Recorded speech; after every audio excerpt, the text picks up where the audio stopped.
Aplauda Jesus bem forte. Aleluia.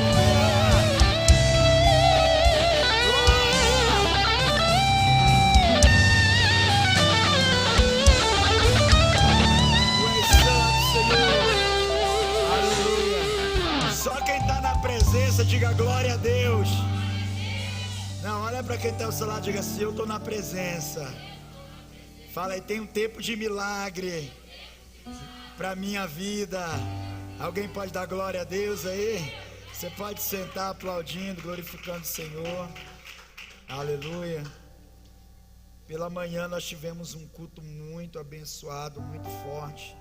E eu quero declarar que também será um culto muito poderoso aqui nessa noite. Aleluia. Você está preparado para viver o milagre de Deus? Hoje a pastora pegou, foi pregar na outra igreja e ainda levou o tablet. Ela disse: eu vou pregar no tablet, tu vai pregar no celular. Aí, mulher que manda, né, irmão? Só obedece. Glória a Deus. Você está preparado para viver um novo tempo na tua história? Quem está preparado, diga glória a Deus. Nós hoje vamos ministrar a bênção do último mês. Você vai receber a bênção do último mês. O mês de dezembro não vai ser só o mês de festa, o mês de celebração, vai ser o mês de conquista para você. Vai ser o mês que Deus vai abrir portas. Pastor, todo dezembro é luta, dificuldade. Para você vai ser diferente. Esse mês de dezembro Deus vai mostrar que Ele é fiel na tua vida. Deus é fiel na tua história. Alguém pode dizer glória a Deus por isso? Aleluia. E eu quero falar de algo muito importante. Eu quero te ensinar, na verdade. Hoje não vai ser tão pentecostal, mas você vai aprender, vai ser pedagógico. Eu quero te ensinar isso. Nós temos hábitos, nossa vida é cheia de hábitos. Fala comigo, hábitos. O problema dos hábitos é que nós nos acostumamos. O problema de um hábito é você se acostumar com ele. Então, por exemplo, eu lembro que quando eu namorava com a pastora, muitos anos atrás. Quem é do tempo do orelhão aqui? O orelhão, né? Vocês tinha que colocar a ficha, né? Colocava a ficha alô. Tu tinha que levar logo um pacote de ficha. Aí você ia jogando, alô, tudo bem? E ele tinha que ir jogando, que ia acabando. Aí inventaram o cartãozinho. E aí o cartãozinho, meu irmão, tu colocava lá: alô, amor, tudo bem? Só que era uma ansiedade, né, para falar, meu irmão. O jovem hoje não sabe o que é isso. Que emoção era essa, irmão? A gente não via, né? Era longe. E era poucos lugares que tinha o orelhão. E fazia fila. E quando o cara tinha muita ficha, o pessoal ficava bravo, porque ele parece que: tu comprou o orelhão para ti, foi?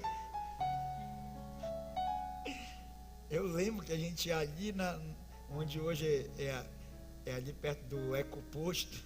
Lá era Teleamapá. Fazia fila quilométrica, gente, para falar no telefone.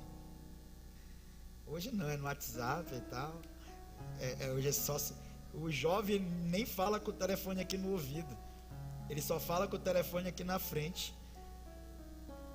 O Benjamin, esse dia, bota o telefone no ouvido. Ele só faz assim com o telefone, não sabe. E quando eu ia falar com a pastora, dava um frio na barriga, a perna tremia. E o crédito ia embora rapidinho. Né? Por que eu estou te falando isso? Porque muitas vezes nós nos acostumamos no relacionamento.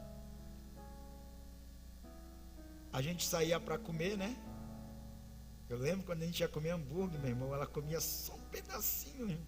Sobrava a mais da metade, eu comia todinho. Eu ficava muito feliz. Tem mulher hoje que, se for comer com o esposo, ela come até mais do que ele, ela fica olhando pro dele. Só que aí o relacionamento ele começa a cair né? Ele começa a entrar numa fase em que a gente se acostuma, aí não sai mais. Se eu perguntar para algum casal aqui, quanto tempo você não sai? Ah, pastor, sair. Nem sei mais qual é esse verbo. Vocês estão me entendendo o que eu estou falando? Acostuma. Isso faz com que o relacionamento acabe, porque você começou a acostumar com a pessoa. Por que eu estou te falando isso? Eu estou querendo te mostrar, irmãs, já dá uma cutucada no varão aí, e fala, tá vendo aí, ó, tem que sair mais. Aí você me agradece, né? O pastor deu uma força. Hoje a gente vai para a pizzaria, vai comer sushi, vai, né? Pelo menos passear na praça, meu irmão. Segura a mão da varoa, vai lá na praça. Mas vamos lá. Por que eu estou te falando isso? Porque assim como a gente se acostuma nos relacionamentos, se acostuma nos afazeres diários da vida, a gente acaba se acostumando com algumas coisas no reino de Deus que são espirituais. A gente acaba se acostumando em algumas coisas no reino de Deus que não era para a gente se acostumar. A gente começa a fazer pela rotina, a gente começa a fazer e não consegue mais ver que é espiritual aquilo que a gente faz. Quer ver um exemplo? A gente se acostumou a tomar ceia. E aí quando a gente se acostuma a tomar ceia, você já está acostumado, você perdeu a noção que ela é espiritual. Sabe o que é que você faz? Tem um culto de Santa Ceia que você não vem, porque isso é o sinal que você se acostumou. Isso é o sinal que você está olhando a ceia como algo natural, algo físico. A gente se acostuma a trazer a nossa fidelidade, a dizimar e ofertar na igreja, como se isso fosse algo natural, como se isso fosse algo comum, mas não é algo espiritual. Então às vezes a gente vem e faz naturalmente. É físico na sua mão o dinheiro, mas quando você vem para cá, ele vira espiritual. O dízimo é espiritual, a ceia é espiritual. A gente não pode se acostumar com isso. Quem está me entendendo, diga glória a Deus. Eu vou te mostrar hoje isso. Eu quero que você entenda isso hoje. Então o tema da mensagem é esse. Fala comigo, a ceia e o dízimo. Eu vou te mostrar que a ceia é espiritual, mas o dízimo também é espiritual. Eu vou te mostrar que mesmo a gente fazendo um ano após o outro, ceando uma vez após a outra, sendo fiel uma vez após a outra, eu tenho que entender, eu não posso me acostumar, porque isso não é físico, isso é espiritual. Aleluia. Eu vou te mostrar aqui, Gênesis capítulo 14, versículo 18. Para você entender, a Bíblia diz que Abraão, ele sai do sul de Israel e ele vai ao norte tirar o sobrinho dele, Ló, que estava prisioneiro. E Abraão vai com 318 homens para essa batalha. E quando eles chegam lá nessa batalha, gente, que o Abraão foi um cara sensacional. Por quê? Porque a gente, quando saiu lá do sul de Israel para o norte, a gente passou de ônibus 16 horas. 16 horas sem parar de ônibus. E naquele tempo ele não tinha ônibus, só tinha um jumento e camelo. Quanto tempo que ele passou para chegar lá? Para libertar o sobrinho dele. E ele ganha a batalha, ele vence aquela batalha. E a Bíblia diz que ele pega os despojos, os bens daquela batalha. E a Bíblia diz que agora, quando ele está voltando, ele encontra um homem chamado Melquisedeque. Fala comigo, Melquisedeque. Melquisedeque era um rei de Salém. E olha o que Melquisedeque fez quando viu Abraão. Ele trouxe o que, igreja? Me ajuda, trouxe o que?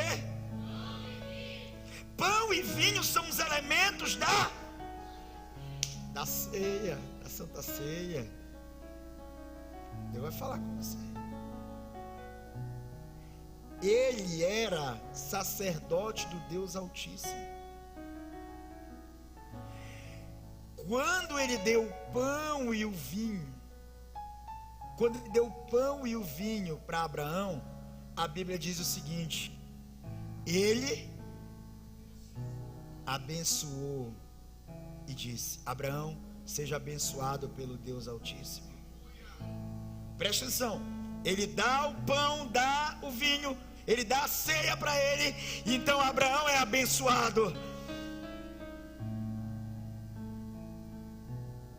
Pode passar o versículo 20.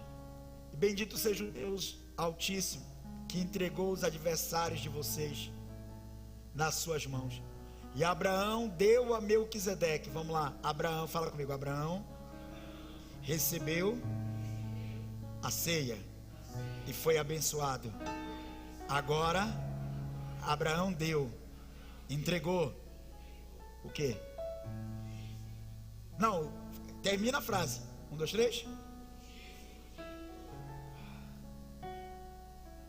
Ele recebe a ceia, ele é abençoado, mas ele também entrega o dízimo de tudo. Quem me entende aqui, diga glória a Deus. Presta atenção, você vai ler a Bíblia de Gênesis a Apocalipse, você nunca vai ouvir a Bíblia falando Santa Ceia. Não, pastor, não.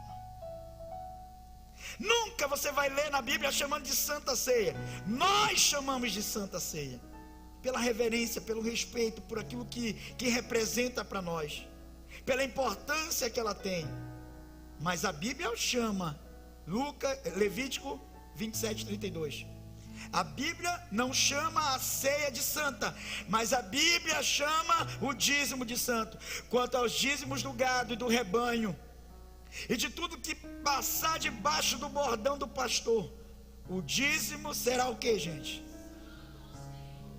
Então a Bíblia chama o dízimo de santo, mas não chama a ceia de santa. Eu chamo a ceia de santa, mas não chamo o dízimo de santo. Quem está me entendendo aqui, diga glória a Deus. Você consegue ver? Eu vou te mostrar alguns cenários aqui. Tem gente que supervaloriza a ceia, a Santa Ceia. Hoje é Santa Ceia, hoje eu não posso faltar, hoje eu tenho que estar na igreja, mas que não dá nenhuma importância para o dízimo. Se der eu devolvo, se não der eu não devolvo. Agora tem aqueles que já entenderam que tem que ser fiel dizimista, porque Deus guarda a família, Deus guarda a casa, Deus guarda os negócios. Eles sabem que quando eles são fiéis, Deus abre a janela do céu. Quando eles são fiéis, o inimigo não toca. Aí esses aí, eles são fiéis dizimistas, mas eles não, tem gente que é fiel dizimista, mas não valoriza a ceia. Ele não vem para o culto de Santa Ceia. É o segundo domingo do mês, não vou não. Hoje eu tenho que passear no shopping. Não, hoje, pastor, poxa, Santa Ceia, mas a seleção do Flamengo vai jogar, pastor. Quem está comigo aqui, diga glória a Deus. Existe um outro cenário que tem gente que não dá importância nem para a ceia e nem para o dízimo, não está nem aí. O dia que dá, ele vem para a igreja. O dia que ele achar na telha, ele devolve o dízimo. Eu estou te ensinando. Quem está comigo aqui? Qual é o certo, pastor? Fala comigo. Valorizar os dois.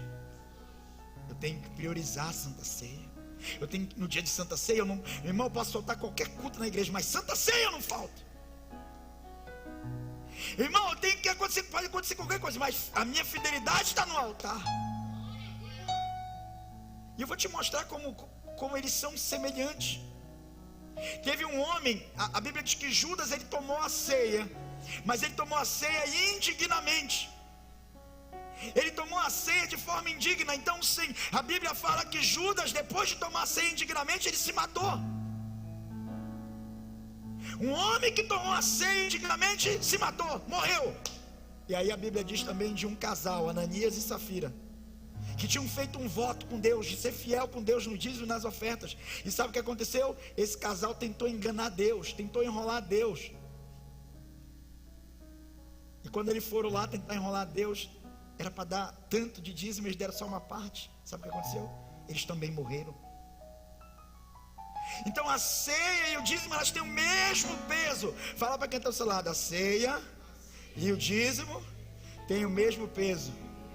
Os dois sofreram a mesma consequência, os dois sofreram as mesmas consequências. Eu quero te ensinar algo hoje. Fala assim comigo: quem recebe a ceia também deve entregar o dízimo. Então a ceia você recebe, o dízimo você entrega. Quem está comigo, diga glória a Deus. Sabe, eu creio nisso, que isso tem que ser uma prática espiritual nossa.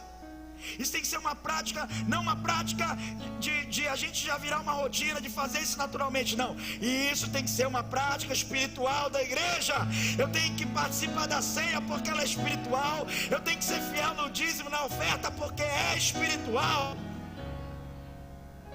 Eu sempre ensino que o melhor dia para você vir trazer o seu dízimo é o dia da Santa Ceia. Eu sei que tem gente que recebe antes, eu sei que tem gente que recebe depois, mas você que recebe no período da Santa Ceia, faça dessa forma. No dia da Santa Ceia você vai receber a ceia, a bênção, mas também você vai entregar a sua fidelidade. Quem está comigo aqui, diga glória a Deus.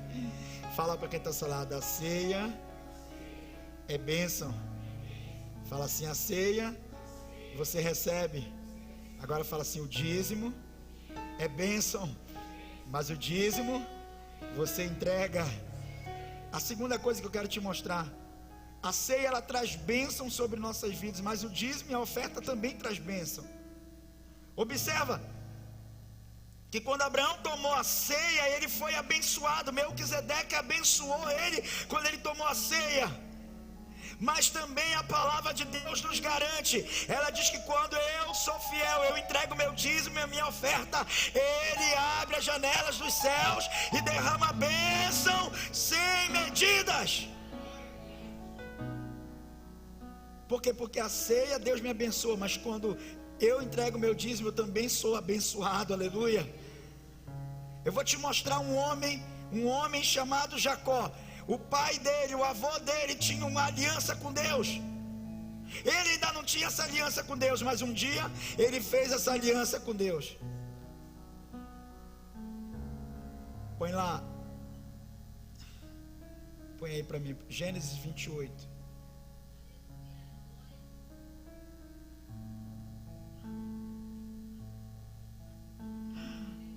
Gênesis 28, 20. Glória a Deus. Aí Jacó está fugindo, Jacó está numa fria, Jacó está numa dificuldade. Aí ele sabe que o avô tem uma aliança com Deus, ele sabe que o pai tem uma aliança com Deus. Agora ele decide ter uma aliança com Deus também. Olha o que a Bíblia diz. Também Jacó fez também um voto, dizendo: se Deus for comigo e me guardar nesta jornada que empreendo, e me der pão para comer e roupa para vestir, de maneira que eu volte em paz para a casa do meu pai, então o Senhor será o meu Deus. Agora o versículo seguinte: e a pedra que pus como coluna será a casa de Deus, e de tudo que me concederes certamente te darei. Sabe o que ele estava fazendo? Ele sabia que o avô tinha uma aliança, ele sabia que o pai tinha uma aliança, mas faltava Jacó ter uma aliança com Deus. Eu vim hoje dizer aqui, meu irmão, que quando você tem uma aliança de ser fiel no dízimo, deixa eu te dizer, Deus derrama bênção sem medidas na tua vida. É mais ou menos assim. Você que tem carro, você chega lá e diz assim, ó, enche o tanque aí. O cara pega e bota lá a mangueira e ele bota para encher. Só que chega um momento que a mangueira faz o quê? Quando está cheio, ela dispara. Só que aí você olha lá e diz: não, dá mais uma enchida aí, até a boca. Tem uns que ainda balança o carro assim para encher mais. Não sei o que é que vai ajudar, mas tudo bem. Só que eu tô te falando isso porque o tanque do carro ele tem um limite. Mesmo que ele dispara ali, você manda encher mais um pouco, mas se você encher mais, o que vai acontecer? Vai gastar, vai transbordar. Só que quando você, meu irmão, recebe a ceia, Deus te abençoa. Mas quando você entrega o dízimo, Deus ele não tem o limite do tanque do carro, meu irmão. Deus ele enche a medida. Depois Deus bota até na boquinha. Só que aí chega um momento em que Deus, olha, eu tenho uma aliança contigo. Aí Deus transborda na tua vida. Eu quero declarar que Deus vai transbordar na casa, vai transbordar na tua família, vai transbordar nos teus negócios. Se você crê, bate palma e dá glória. Agora, se eu retiver, é perda. Tem gente que retém é só perdendo, mas quando você entende, meu irmão, que a entrega faz Deus transbordar na tua vida, é outro nível, aleluia. Olha para alguém e diga assim: a entrega faz Deus transbordar. Agora eu vou te mostrar que a ceia é Deus dizendo: eu tenho uma aliança contigo. A ceia é Deus dizendo para a igreja: eu tenho uma aliança com essa igreja. Mas o dízimo é eu dizendo: Deus, eu tenho uma aliança contigo. A ceia é Deus dizendo: eu tenho uma aliança com essa igreja. Mas o dízimo é Deus é você dizendo: eu tenho uma aliança com esse Deus.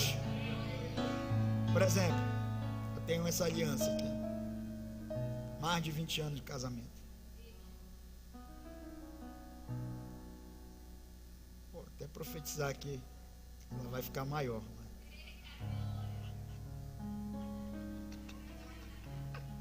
O homem do ouro ali, gente. Só que o que diz que eu tenho uma aliança com a minha esposa não é essa aliança de fato. O que diz que eu tenho uma aliança com a minha esposa, porque tem esposas que são fiéis aos esposos, e os esposos são fiéis às esposas. Mas há também maridos que não são fiéis, e nem esposas que são fiéis. A aliança, ela não pode ser só de um lado. Quem está me entendendo aqui, diga glória a Deus. A aliança tem que ser dos dois lados. A aliança tem que ser o esposo com a esposa, mas também tem que ser a esposa com o esposo. Quem está me entendendo aqui, diga glória a Deus. Você concorda que a aliança tem que ser dos dois lados? Então por que a ceia Deus me dá? Deus diz: eu tenho aliança contigo, eu tenho aliança com a igreja, mas o dízimo eu não dou. Se a aliança tem que ser dos dois lados,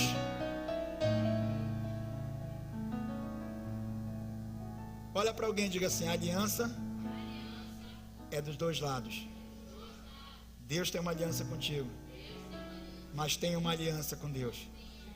Deus tinha aliança com Abraão, Deus tinha aliança com Isaac, e Deus agora, depois que Jacó fez esse voto, Deus tem uma aliança com ele. E sabe o que acontece com quem tem aliança com Deus? Gênesis 31. Jacó estava sofrendo, Jacó estava perdendo, Jacó estava numa situação difícil no trabalho dele, mas agora ele tinha uma aliança com Deus. Agora, de fato, não só Deus tinha uma aliança com ele, mas ele também tinha uma aliança com Deus. Olha o que a Bíblia diz: então o anjo de Deus me disse em sonho. Deus foi lá no sonho com ele: Jacó. E eu respondi: eis-me aqui. E ele continuou: levante agora os olhos e veja que todos os machos que cobrem o rebanho são listrados, salpicados e malhados, porque vejo tudo que Labão está fazendo com você. Ou seja, o patrão dele estava enrolando ele, estava querendo trapaceá-lo, e Deus estava vendo. Presta atenção, meu irmão: quem tem aliança com Deus, Deus está vendo tudo, meu irmão. Quem tem aliança, Deus está vendo tudo. Deus está vendo injustiça, Deus está vendo dificuldades, Deus está vendo barreiras, e Deus sabe o que Ele vai fazer na tua história. Aí Deus falou para ele: eu sou Deus de onde? Betel era onde eles tinham feito a aliança. Era onde ele disse: ó, Senhor, o Senhor está me dando a ceia, o Senhor está tendo uma aliança comigo, mas agora eu vou também entregar, eu vou ter uma aliança contigo. Aí olha, lá em Betel Deus lembrou a aliança, meu irmão, onde você ungiu uma coluna e me fez um voto. Levante-se agora, sai dessa terra e volte para a terra da sua parentela. Meu irmão, levanta a mão que eu tenho uma palavra de Deus para você. Quem tem uma aliança com Deus, Deus não abandona. Quem tem uma aliança com Deus, Deus não esquece. Deus vai entrar na tua luta, Deus vai entrar na tua peleja e vai ter vitória em nome de Jesus. Aleluia. Outra coisa que eu quero te ensinar: quando eu tomo a ceia, eu testemunho que Cristo morreu por mim. 1 Coríntios 11, 26. Porque todas as vezes que comemos e bebemos este pão e beber este cálice, Anunciai a morte do Senhor até que Ele venha. Quando eu tomo a ceia, eu estou dizendo: Ele morreu por mim. Ele morreu para me abençoar, Ele morreu para eu ter uma nova vida. Mas quando eu devolvo o dízimo, eu mostro que eu morri para o mundo e que eu vivo para Deus. Colossenses 3,5. Olha o que a Bíblia mostra: portanto, façam morrer tudo que pertence à natureza terrena. Então, presta atenção, quando eu tomo a ceia, eu digo: o Senhor morreu por mim. Mas quando eu devolvo o dízimo, eu digo: eu morri para tudo que o mundo oferece, porque eu tenho uma aliança com esse Deus. Alguém pode dizer glória a Deus aí? Então presta atenção, não tem como separar a ceia do dízimo. Não tem como. Um anuncia a morte de Jesus por mim, o outro anuncia a morte minha por causa dele. Então quando eu devolvo meu dízimo, eu estou dizendo: eu estou vencendo a avareza, eu estou vencendo a idolatria, eu estou vencendo o pecado, eu estou vencendo o mal. Alguém pode dar glória a Deus aqui? Então a ceia completa o dízimo completa a ceia. Quem está me entendendo aí, diga glória a Deus. É como se um fosse a continuação do outro. O Melquisedeque chegou lá e disse assim: pega, Abraão, a ceia, eu estou te abençoando. Mas aí Abraão completa, diz: eu também estou entregando o dízimo, estou entregando a fidelidade. Meu irmão, eu quero declarar que você vai viver uma vida completa em todos os sentidos, em nome de Jesus. Agora presta atenção, quando eu tomo a ceia, eu sei que eu sou do corpo de Cristo. Mas quando eu devolvo o dízimo, a oferta, eu declaro que eu sou do corpo. Quem está me entendendo que diga glória a Deus. Uma coisa é você entender que a ceia é o corpo de Cristo. Outra coisa é você entender que você é do corpo de Cristo. Então, se você é membro do corpo, você investe no corpo, você trabalha no corpo, você cuida do corpo. Tem alguém que vai cuidar desse corpo, dessa igreja, desse local? Aleluia. Deus quer fazer algo sobrenatural na tua vida, no nome de Jesus. E eu quero encerrar falando de Hebreus. É um texto muito difícil de entender, mas eu quero trazer luz aqui para a gente. Hebreus 7:8. Olha o que o texto ensina para a gente. Aliás, o escritor de Hebreus, ele vai ensinar para a gente, para eu orar agora por você. Ele vai ensinar, ele quer voltar lá no que a gente começou falando. Aliás, aqui, agora, hoje, nos dias atuais, os que recebem o dízimo são homens mortais. Hoje são pessoas que morrem, hoje são pessoas mortais. Mas olha o que ele ensina. Porém ali, o dízimo, ele está lembrando lá do Melquisedeque, quando Abraão entregou o dízimo. Ali o dízimo foi recebido por aquele de quem se testifica que vive. Eu não entendi, pastor, vou te explicar. O Melquisedeque, lá no Gênesis que a gente leu, ele representa Jesus, aquele que vive e reina. Hoje a gente entrega o dízimo aqui na igreja, que são homens mortais, são pastores, homens e mulheres que estão à frente da obra, mas representam aquele que vive, que reina, que é Jesus. Melquisedeque representava Jesus. Hoje os homens de Deus, os pastores, os líderes representam Jesus nesse lugar, meu irmão. Então quando eu devolvo meu dízimo, quero dizer para você isso. Você está entregando para Ele, dizendo assim: Senhor, eu estou entregando a minha casa, eu estou entregando a minha família, eu estou entregando tudo nas tuas mãos, porque eu sei que o Senhor vive e reina. Eu sei que o Senhor não mudou, eu sei que o Senhor vive e reina, eu sei que o Senhor é fiel, aleluia. Eu quero orar por você nessa noite, porque o Senhor vive e reina na tua vida. Fica de pé comigo no nome de Jesus. Aleluia. Coloca a mão no coração.